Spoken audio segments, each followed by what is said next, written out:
Yes, so this is our next lecture.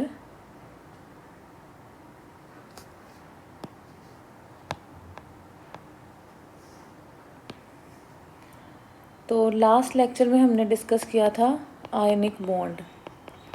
तो next है factors affecting the ionic bond.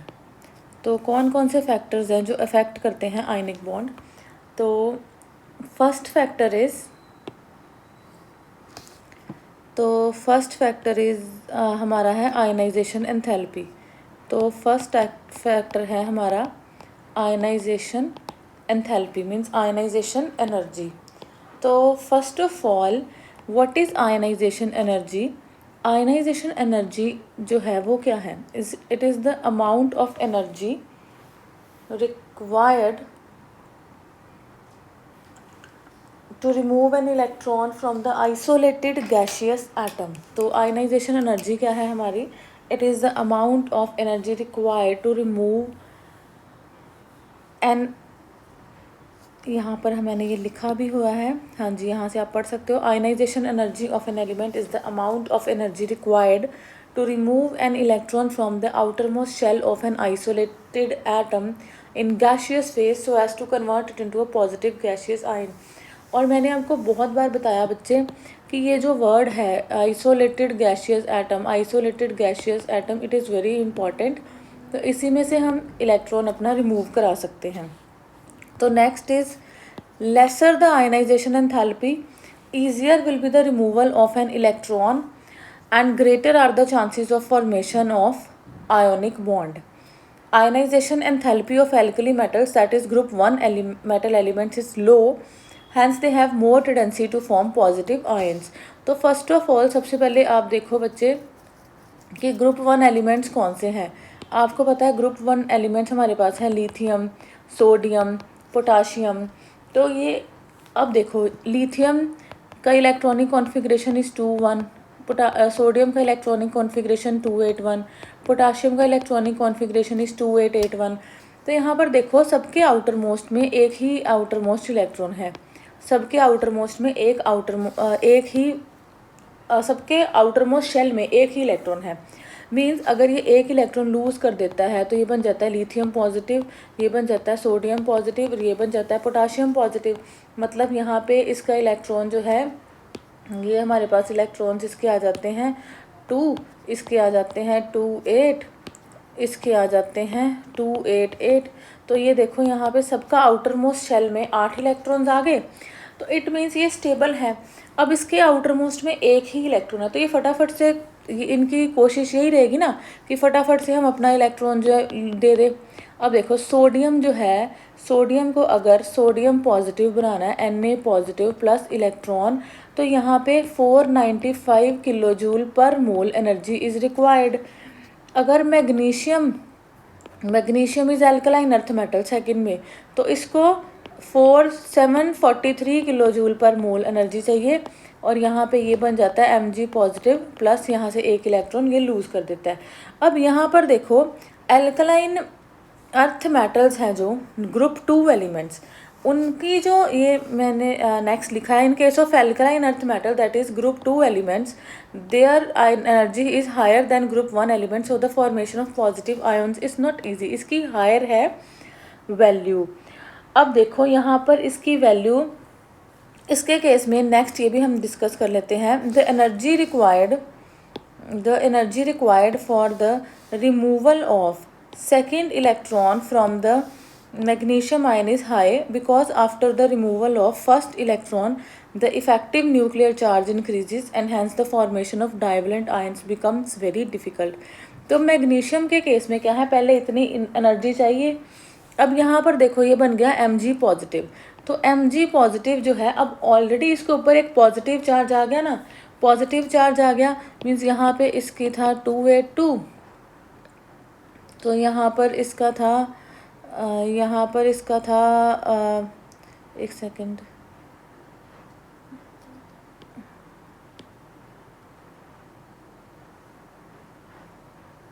यहाँ पर इसकी है 281। अब यहाँ पर देखो, इसके ऊपर आ गया हमारे पास पॉजिटिव चार्ज। अब इसके ऊपर पॉजिटिव चार्ज बच्चे जब आ गया तो मीन्स प्रोटॉन एक्स्ट्रा, तो न्यूक्लियर चार्ज इंक्रीज हो गया। अब न्यूक्लियर चार्ज इंक्रीज हो गया तो वो और खींच के रखेगा इलेक्ट्रॉन्स को अपनी तरफ, इसलिए मैग्नीशियम 2 पॉजिटिव जब बनाना है हमने, मैग्नीशियम 2 पॉजिटिव, तो हमें और हायर एनर्जी चाहिए, और एनर्जी चाहिए। मीन्स ये है इसकी आयनाइजेशन एनर्जी 1, यहाँ पे जब ये बनाना है तो ये है आयनाइजेशन एनर्जी 2, ये इससे ज़्यादा है। क्यों? क्योंकि it is not that easy to form divalent ion. Similarly अगर मैं बात करूँ एल्यूमिनियम की, तो एल्यूमिनियम के केस में क्या है बच्चे, एल्यूमिनियम के केस में आपको पता है एल्यूमिनियम के आउटर मोस्ट में कितने इलेक्ट्रॉन्स हैं? एल्यूमिनियम के आउटर मोस्ट में है 3 इलेक्ट्रॉन, 2 8 3। तो अब पहला इलेक्ट्रॉन निकलेगा एल्यूमिनियम पॉजिटिव बन जाएगा, फिर दूसरा निकलेगा एल्यूमिनियम 2 पॉजिटिव बन जाएगा, एल्यूमिनियम 3 पॉजिटिव। तो यहाँ पे आयनाइजेशन एनर्जी मीन्स 1 जो है वो कम है, 2 उससे ज़्यादा है, 3 उससे भी ज़्यादा है। एंड प्रैक्टिकली किसी केमिकल रिएक्शन में इतनी ज़्यादा आयनाइजेशन एनर्जी प्रोवाइड करना है इज़ नॉट दैट ईजी। इसका मतलब है, नेक्स्ट पॉइंट हम पढ़ लेते हैं कि लोअर द, हाँ जी, similarly in case of aluminium the formation of triply charged ions requires 3158 kilojoule per mole energy and it is generally not possible to provide this huge amount of energy in chemical reactions और the formation of highly charged species is rare. तो इतनी ज़्यादा high amount of energy provide करना is not that easy, इसलिए ये जो है ये इनकी फॉर्मेशन इज़ रेयर। तो in short we can conclude lower the ionization enthalpy greater are the chances of formation of ionic bond. ठीक है, तो lower the ionization energy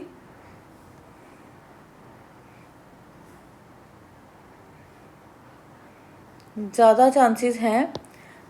chances हैं आयनिक बॉन्ड बनने के। उसके बाद नेक्स्ट है हमारे पास, next is electron gain enthalpy. Next है हमारे पास इलेक्ट्रॉन गेन एंथैल्पी। यहाँ पे इलेक्ट्रॉन गेन एंथैल्पी और इलेक्ट्रॉन एफिनिटी मैंने लिखा हुआ है। आयनाइजेशन एंथैल्पी हो गया, मतलब जितनी कम आयनाइजेशन एनर्जी रिक्वायर्ड होगी उतना ही ज़्यादा चांस है इलेक्ट्रॉन उतना ही ज़्यादा चार्ज है इलेक्ट्रॉन निकलने का, उतना ही ज़्यादा चांसेस है इलेक्ट्रॉन निकलने का।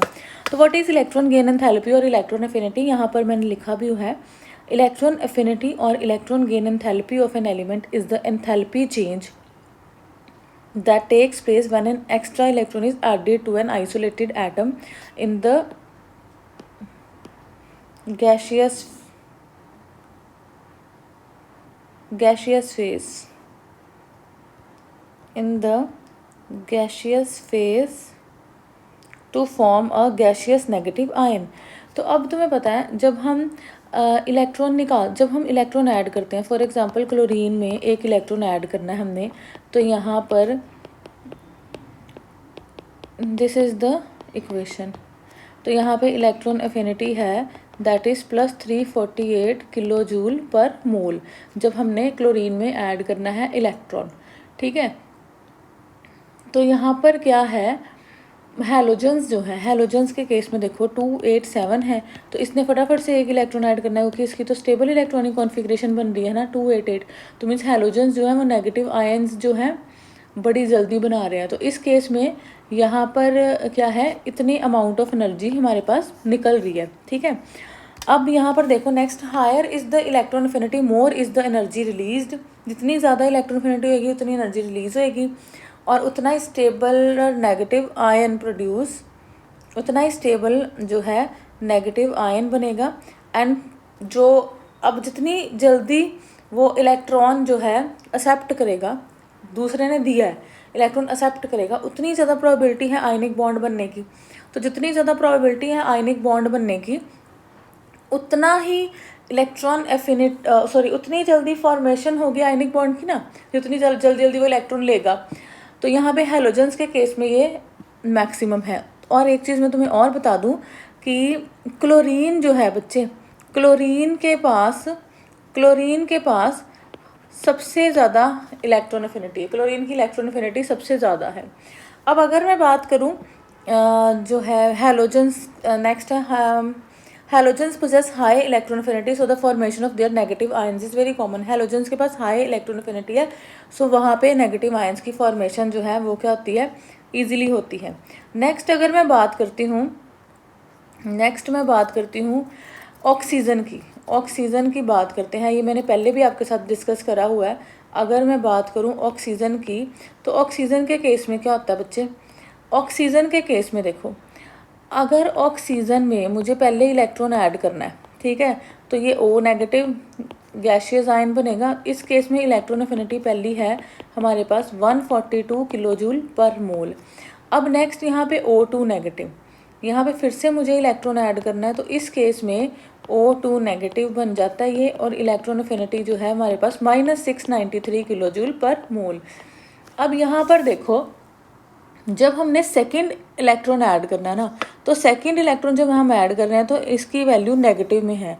मींस यहाँ पर क्या है, एनर्जी इज़ रिक्वायर्ड, यहाँ पे energy is required to form a divalent ion. यहाँ पे एनर्जी हमें चाहिए डाइवलेंट आयन बनाने की। क्यों चाहिए भी, क्योंकि एडिशन जो है सेकंड इलेक्ट्रॉन की हम ऐड कर रहे हैं, वहाँ पे एक और एक्स्ट्रा इलेक्ट्रॉन है, तो वहाँ पे क्या है, रिपल्शंस होएगी, ठीक है, तो हमें एनर्जी प्रोवाइड करनी पड़ेगी। तो ओवरऑल जो है, overall electron affinity for the overall process, ये क्या हो जाएगी, EA is equals to +142 -693 is equals to -551 kilojoule per mole. तो यहाँ पर देखो नेगेटिव वैल्यू आ रही है, मीन्स ओवरऑल हमें एनर्जी प्रोवाइड करनी पड़ेगी, ठीक है, ओवरऑल हमें एनर्जी प्रोवाइड करनी पड़ेगी। तो यहाँ पर नेक्स्ट मैंने लिखा हुआ है,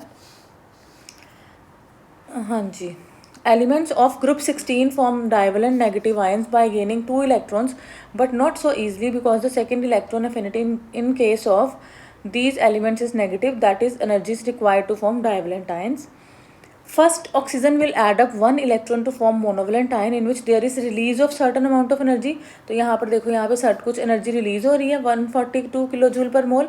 उसके बाद है, but in the process of addition of second electron to the monovalent oxygen ion, energy is required, energy चाहिए हमें to overcome the force of repulsion exerted by the negatively charged monovalent ion to the incoming electron. और ये negative sign क्या indicate कर रहा है, negative sign indicate कर रहा है कि एनर्जी रिक्वायर्ड है। नेगेटिव साइन का मतलब हमें एनर्जी प्रोवाइड करनी पड़ रही है, नेगेटिव साइन का मतलब है यहाँ पर हमें एनर्जी प्रोवाइड करनी पड़ रही है। Similarly in the case of formation of trivalent negative ions, अगर हमने 3 नेगेटिव आयंस बनाने हो, 3 इलेक्ट्रॉन्स ऐड करने हो, तो अमाउंट ऑफ एनर्जी और भी ज़्यादा हायर है। तो मीन्स मोनोवेलेंट स्पीशीज़ तो आराम से बन जाते हैं, उसके अलावा डाइवेलेंट स्पीशीज़ रेयर है, उसके बाद ट्राइवेलेंट स्पीशीज़ हैं। तो ये है जी आपका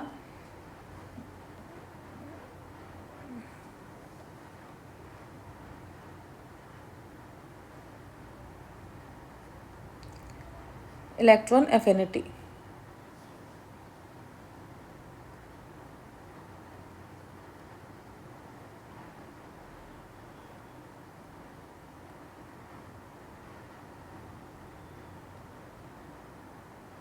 नेक्स्ट है जी आपका लैटिस एंथैल्पी।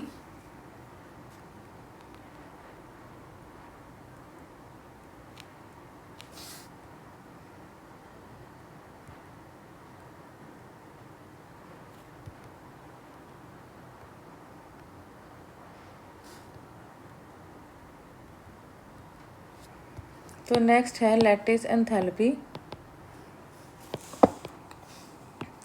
तो लैटिस एंथैल्पी क्या है जी हमारे पास, लैटिस एंथैल्पी जो है ये है हमारे पास, लैटिस एंथैल्पी है जो वो है हमारे पास एनर्जी रिलीज्ड।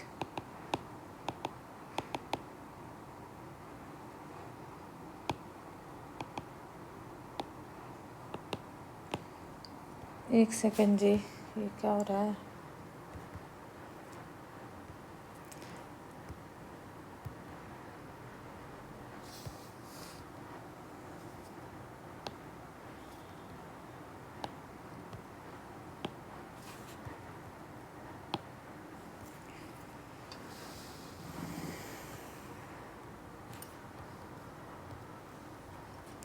हाँ जी, लैटिस एनर्जी और लैटिस एंथैल्पी क्या है, एनर्जी रिलीज्ड, एनर्जी रिलीज जब पॉजिटिव और नेगेटिव आयंस कंबाइन करते हैं। लैटिस एनर्जी क्या है, एनर्जी रिलीज जब पॉजिटिव और नेगेटिव आयंस कंबाइन करते हैं, ठीक है जी। लैटिस एनर्जी क्या है हमारे पास? एनर्जी रिलीज्ड जब पॉजिटिव और नेगेटिव आयंस जो है हमारे पास वो क्या करते हैं? कंबाइन करते हैं। क्या है इसका मतलब? एक सेकेंड जी। हाँ जी, तो अब देखो, अब ए पॉजिटिव बन गया, ये है पॉजिटिव आयन, बी नेगेटिव बन गया, ये है नेगेटिव आयन। तो जब इन्होंने कंबाइन करना है, ए पॉजिटिव बी नेगेटिव, ये बना देना है, तो कितनी एनर्जी रिलीज हुई है? That is lattice energy. ठीक है, अब जितनी ज़्यादा वैल्यू होएगी लैटिस एनर्जी की, जितनी ज़्यादा वैल्यू होएगी लैटिस एनर्जी की, higher the value of lattice energy of the resulting ionic compound and the greater will be the stability of the compound and greater will be the ease of its formation। जितनी ज़्यादा energy release होगी ना ionic compound बनाने में, उतनी ज़्यादा stability है और उतनी जल्दी वो कंपाउंड बनेगा। अब तुम्हें पता है, तुमने ये फिजिक्स में लॉ पढ़ा होगा कि force of attraction between oppositely charged ions, force of attraction between oppositely charged ion is directly proportional to the magnitude of their charges over and inversely proportional to the square of the distance between them। ठीक है, तो अब देखो यहाँ पे क्या है, जितना ज़्यादा चार्ज होगा उतनी ज़्यादा फोर्स ऑफ अट्रैक्शन होगी, उतनी जल्दी वो जुड़ेंगे एक दूसरे के साथ। तो लैटिस एनर्जी जो है वो कौन कौन से फैक्टर्स पे डिपेंड करती है? First factor is charge on the ions. Higher the charge on the ions, greater is the force of attraction and hence larger is the amount of energy released। जितना ज़्यादा चार्ज है उतना ही ज़्यादा force of attraction है और उतनी ही ज़्यादा easily energy release होती है।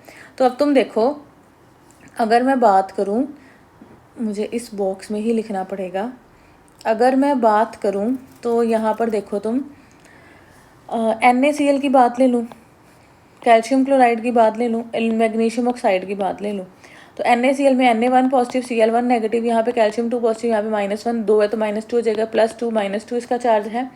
तो यहाँ पे लैटिस एनर्जी सबसे ज़्यादा मैग्नीशियम ऑक्साइड की, देन कैल्शियम क्लोराइड की, देन सोडियम क्लोराइड की। क्यों? जितना ज़्यादा चार्ज उतना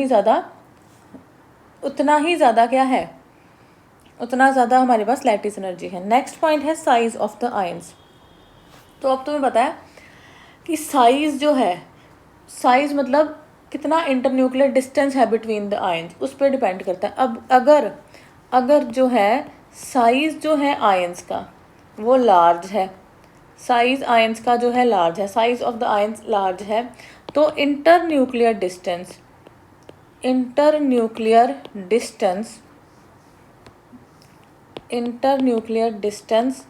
will be more, internuclear distance ज़्यादा होगा, internuclear distance will be more, तो फोर्स ऑफ अट्रैक्शन जो है वो लेस होगी, फोर्स ऑफ अट्रैक्शन जो है वो क्या आएगी? लेस होगी। और स्मॉल आयंस के केस में क्या होगा? स्मॉल आयंस के केस में इंटरन्यूक्लियर डिस्टेंस लेस होगा, साइज छोटा है। ठीक है, तो फोर्स ऑफ अट्रैक्शन क्या होगी? ज़्यादा होगी, फोर्स ऑफ अट्रैक्शन ग्रेटर होगी। ठीक है, फोर्स ऑफ अट्रैक्शन जो क्या आएगी वो क्या आएगी? ज़्यादा होगी। अगर हम कंपेयर करें तो हाँ जी, क्या है, अगर साइज बड़ा है तो इंटरन्यूक्लियर डिस्टेंस ज़्यादा है, फोर्स ऑफ अट्रैक्शन कम है। साइज छोटा है, इंटरन्यूक्लियर डिस्टेंस कम है, फोर्स ऑफ अट्रैक्शन जो है वो क्या है? ज़्यादा है। अब नेक्स्ट देखो,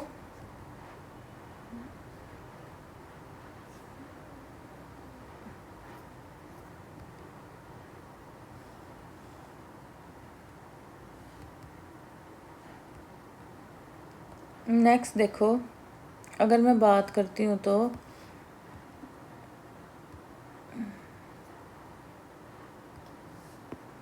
हाँ जी, अगर मैं बात करती हूँ सोडियम क्लोराइड की और सोडियम ब्रोमाइड की, तो यहाँ पे देखो क्लोरीन का साइज़ छोटा है क्लोराइड का, तो इसके केस में लैटिस एंथैल्पी ज़्यादा होएगी।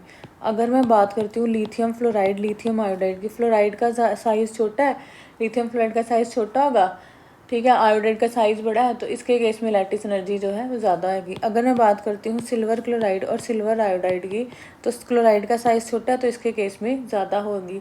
अगर मैं कैल्शियम फ्लोराइड और कैल्शियम क्लोराइड की बात करती हूँ तो इसका साइज़ छोटा है, तो इसकी ज़्यादा होएगी। ठीक है, तो ये है लैटिस एनर्जी का कॉन्सेप्ट। राइट। तो यहाँ पर नेक्स्ट है हमारे पास general characteristics of ionic compounds. Next है हमारे पास characteristics of ionic compounds, characteristics of ionic compounds. तो आयनिक कंपाउंड्स के केस में सबसे पहले है फिजिकल स्टेट। तो जितने भी आयनिक कंपाउंड्स हैं, जितने भी आयनिक कंपाउंड्स जनरली ये सॉलिड स्टेट में एग्जिस्ट करते हैं, सॉलिड स्टेट में एग्जिस्ट करते हैं। उसके बाद है क्रिस्टल स्ट्रक्चर। नेक्स्ट है हमारे पास क्रिस्टल स्ट्रक्चर। तो यहाँ पे मैंने तुम्हें एक चीज़ और बतानी थी क्रिस्टल स्ट्रक्चर में कि एक होता है कोऑर्डिनेशन नंबर। तो कोऑर्डिनेशन नंबर क्या होता है?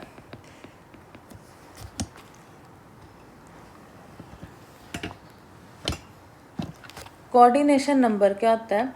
Coordination number of an ion may be defined as the number of oppositely charged ions present as the nearest neighbors around that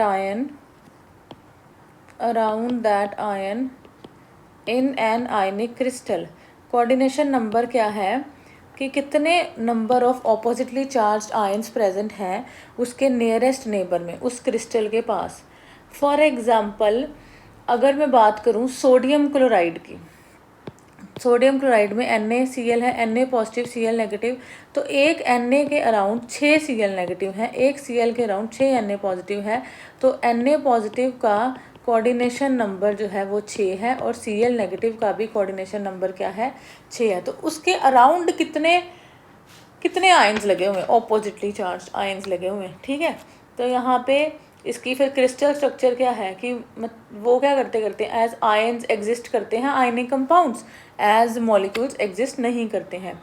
तो यहाँ पे क्या है आयनिक कंपाउंड्स, ये एक्सरे एनालिसिस से पता चला था कि आयनिक कंपाउंड्स जो हैं, आयनिक कंपाउंड्स ये एग्जिस्ट करते हैं, exist as ions and not as molecules, and not as molecules, ठीक है। तो आयंस जो है, आयंस ये जो है ions are arranged in regular pattern. Ions जो है ये रेगुलर पैटर्न में अरेंज है इन 3 डायमेंशनल स्पेस में टू फॉर्म अ लैटिस, एक लैटिस बनाते हैं ये, ठीक है। नेक्स्ट पॉइंट जो है आयनिक कंपाउंड्स का वो ये है high melting and boiling point. High melting point and boiling point, इनका high melting and boiling point क्यों होता है? बिकॉज ये जो आयंस एक दूसरे के साथ जुड़े होते हैं ना, ये कैसे जुड़े होते हैं? स्ट्रॉन्ग अट्रैक्शन से, स्ट्रॉन्ग फोर्स ऑफ अट्रैक्शन है इनमें। तो एक हाई अमाउंट ऑफ एनर्जी हमें चाहिए होती है इनको तोड़ने के लिए, ठीक है। तो यहाँ पे आ गया these ions are tightly held together by strong electrostatic forces of attraction, and hence a huge amount of, तो एक बहुत ज़्यादा amount of energy is required to break the crystal lattice. और इस क्रिस्टल लैटिस को तोड़ने के लिए ज़्यादा एनर्जी रिक्वायर्ड है, ठीक है। तो high melting and boiling point होता है।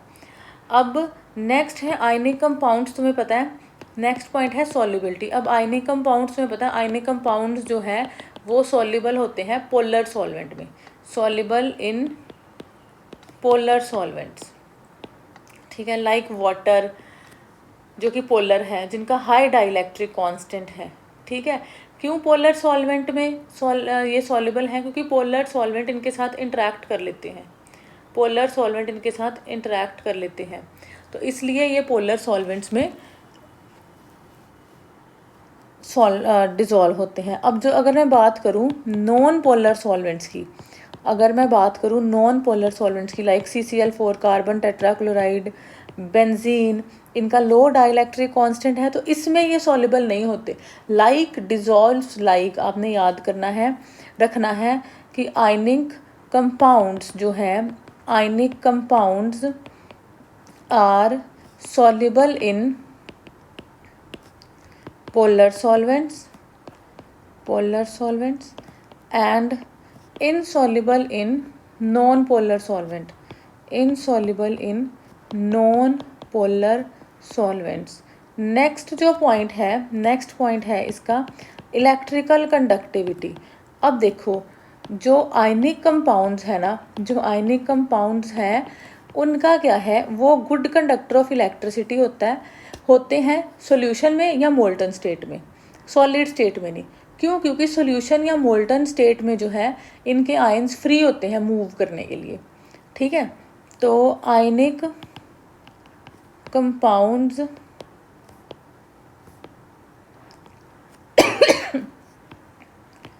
Are good conductor of electricity in solution or in molten state। ठीक है, because in solution or in molten state their ions are free to move, इनके ions freely move कर सकते हैं। ठीक है, अब आयंस जो हैं चार्ज होते हैं रिस्पेक्टिव इलेक्ट्रोड्स की तरफ जाते हैं, ये हम सब पढ़ेंगे इलेक्ट्रोकेमिस्ट्री में। नेक्स्ट हैं आयनिक रिएक्शंस। तो ये जो है आयनिक कंपाउंड, ये आयनिक रिएक्शंस शो करते हैं, फास्टेस्ट रिएक्शन होती हैं। फॉर एग्जांपल तुम NaCl को डाल दो AgNO3 में, अब तुम्हें पता है Na के ऊपर पॉजिटिव चार्ज है, Cl के ऊपर नेगेटिव चार्ज है, इसके ऊपर पॉजिटिव चार्ज है, इसके ऊपर नेगेटिव चार्ज है, तो रिएक्शन क्या आएगी, NaNO3 प्लस AgCl सॉलिड बन जाएगा। तो इसके वाइट प्रेसिपिटेट आते हैं हमारे पास, तो ये फटाफट से ये आयनिक रिएक्शंस हो जाती हैं। तो ये था हमारे पास आयनिक कंपाउंड्स, ये हमने कर लिए आयनिक कंपाउंड्स, उसके कौन कौन से फैक्टर्स हैं, ये सब कुछ हमने पढ़ लिया आयनिक कंपाउंड्स। तो इसको आप कंप्लीट कर लो।